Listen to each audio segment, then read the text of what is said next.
Welcome back to A Minute with Alan. This one is about Royce. Royce is my white German Shepherd. He's a year old. And before him, we had Koufax and then Bentley, white German Shepherds. These are great dogs.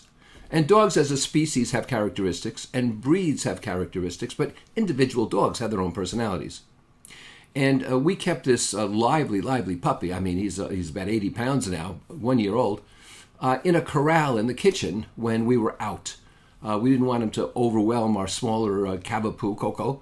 And he was pretty good about that until one day we found him roaming around. He had nosed open the latch on the gate, so we put a strap on it that hooked onto itself. I guess it's called a strop, actually, and he couldn't get out of that. Couldn't figure that one out. Until one day we found him wandering around again. Somehow he gets out of this 4-foot-high corral. We don't think he can do a standing leap, and there's not enough room to run and get out. We don't know how he does it. And so one of these days I'm bringing a camera in from outside. They normally, photograph the yards and the property in case there's an intruder or something, but I'm going to put one in the kitchen and find out how the hell he gets out of there. Now, we don't think it's supernatural. We think he's devised something.